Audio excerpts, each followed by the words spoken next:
Винковско вклучување ве поздравуваме од Музеот на македонската борба за самостојност, местото каде што пред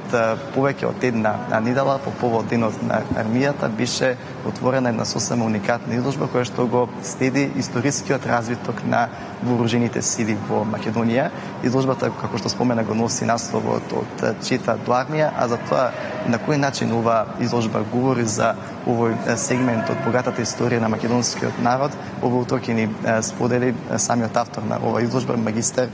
Бојан Трпевски. Добро утро и добро утро нашата утринска. Добро утро. Добро утро и на вас. Благодарам за поканата да гостувам во вашата емисија. За почеток на овој разговор, како се роди целокупната идеја за една ваква изложба која што ќе го следи историскиот развиток на вооружените сили на ова наше македонско тло? Така, Музеот на македонската борба, впрочем, во својата главна поставка ја представува токму борбата за самостојна македонска држава, особено во 19-тиот и 20-тиот век, и еден од аспектите на таа борба е и токму вооружената. И токму од тука се јави идејата да се прикаже развојниот пат на вооружените сили во нашата држава, на нашата армија, која што, иако е млада како македонската независна држава, сепак има едно долготрајно борбено искуство, калено токму во таа вековна борба за слобода. И, впрочем,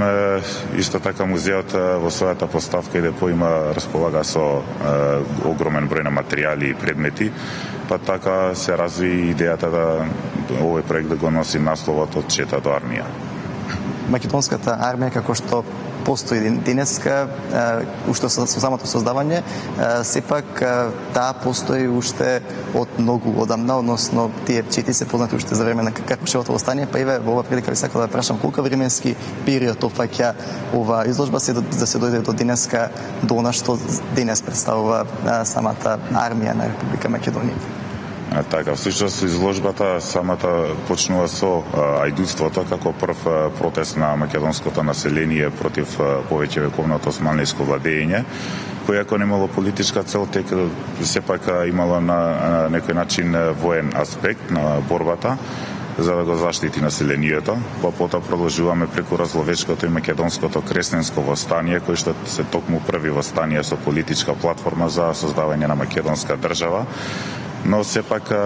организираниот карактер на борбата, кој што може збориме за некој прапочеток на армијата, е токму во Четничкиот институт на тајната македонодринска револуционерна организација, за чие што создавање е заслужен токму Гоце Делчев, кој што заедно со Ѓорче Петров пишуваат и устав и правилник, и исто така посебен правилник со кој што се регулира тој Четнички институт. Потоа продолжуваме по Илинденското востание, кога Четничкиот институт постепено всушност и самата организација се дели, а во Балканските војни, Првата светска војна, за жал, некогашните припадници на тој институт се борат во 3 армии, сепак борејќи се за македонска држава. Сепак основите на современата македонска армија може слободно се каже дека се поставува во Втората светска војна, во народно-освободителната борба, кога токму партизанските одреди, повикувајќи се на илинденските традиции, носејќи ги минјата на самите илинденци, постепено ќе се, како што се масовизира движењето, ќе прераснува токму во покрупни војни единици, во баталјони, во бригади, дивизии, корпуси, и кога веќе конечно процесот на ослободување на Македонија и создавање на современата македонска држава и самите партизански одреди всушност станува дел од една вистинска македонска војска. А со завршувањето на војната се создаваат и услови за мирнодопско функционирање на таа македонска војска, која што случува како и самата македонска држава, што станува дел од Југословенската федерација и таа станува дел од Југословенската народна армија. Односно конкретно петата Југословенска армија што била стационирана во Македонија од тој период играла улогата на таа македонска војска и некогашните припадници на таа армија, впрочем, се играат клучна улога во создавањето на современата македонска армија и кога се Македонија се осамостојува. Така и како што главната поставка на музеот завршува со прогласувањето на независноста на македонската држава, така и ова изложба всушност завршува со формирањето на армијата и военото осамостојување на Македонија. Говори дека како држава, како народ имаме богата историја, дека самата армија на Република Македонија не се создала преку ноќ, туку на тоа претходеле низ за подготовки, низ за вооружување, или како што го носи самиот наслов на самата изложба од чета до армија.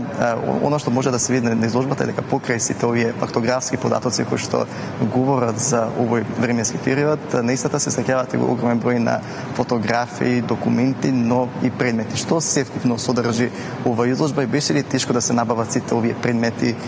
фотографии, сите овие документи, манифести кои што говорат на некој начин за овој дел од таа богата историја на македонскиот народ? Така, изложбата впрочем се состои од 5 паноа на кои што имаме текстови на македонски и англиски јазик со фактографски податоци, исто така и скенирани фотографии од уставот и правилникот на организацијата, правилникот за Четничкиот институт, самата заклетва што положувале кога станувале дел од таа тајна организација и Цершовото топче за кое што моќност имаме и се уште анекдоти до ден денешен. Потоа исто така фотографии од парадите на Југословенската народна армија, самите процеси на осамостувањето на македонската држава и армија во 1992 година. Исто така имаме оригинални предмети, оружја, предмети и материјали и оригинални фотографии и скици од поставеноста на македонските единици непријателот во конкретниот историски период, односно Османлиската армија во Разловечкото и македонското востание, како и во оние завршни операции за ослободувањето на Македонија и февруарскиот поход против фашистичкиот окупатор, бугарски, германски, италијански. И покрај тоа исто така имаме и разни орудија и предмети, сето тоа не беше тешко да се набави со оглед на тоа што самиот музеј всушност ги содржи тие предмети. Дел беа изложени и во постојаната поставка и во моментот се всушност привремено позајмени за потребите на изложбата, потоа повторно ќе се вратат назад на своите места, а исто така и поголем дел биле во депото на музеот, така што и за прв пат ексклузивно стануваат достапни за јавноста. Сепак се во собственост на музеот, а дело исто така се плод на истражувањата кои што беа вршени во Државниот архив, тука во Скопје и во подрачните единици во Прилеп, Битола, Велес и Штип исто така. Гледачите претпоставувам ќе имат наистина нов впечатливо доживување кога ќе ги видат сите овие изложени предмети и покрај тие фотографски податоци да се запознаат со тоа како изгледало оружјето во овој временски период. Споменавме дека изложбата се подготвувала долго време, отворена е пред недела дена. Докога истата ќе биде отворена и во кој временски период, кој е работното време на музеот на македонската борба за самостојност, за сите наши гледачи кои што ги инспириравме да дојдат и да го посетат музеот и да ја видат ова изложба. Така, музеот ќе, всушност изложбата ќе биде поставена во холот на музеот до крајот на септември и може и гледачите истата да ја видат всушност секој ден, освен понеделник и државни празници, во периодот од 10 часот до 18 часот, со тоа што всушност последниот билет за поставката се купува во 17:15, па тука од прилика би било и докога би можеле гледачите всушност да ја видат поставката, изложбата. Благодарам многу за овој разговор и посакувам уште многу граѓани да дојдат и да ја видат ова изложба. Благодарам и на вас за поканата, присуствувам емисијата и исто така ги поканувам гледачите да дојдат да видат не само изложбата, туку и постојаната поставка на музеот и да се запознаат со македонската историја. Благодарам уште еднаш. Нам колеги нема да ни остане ништо друго освен ето уште еднаш да ги поканиме сите наши гледачи кои што се влюбеници во македонската историја да дојдат и да ја посетат ова навистина уникатна изложба која што отворена овде во музеот на македонската борба за самостојност, која што го носи овој символичен наслов од чита до армија. Благодариме, Оливер, за вклучувањето. Ние продолжуваме па натаму.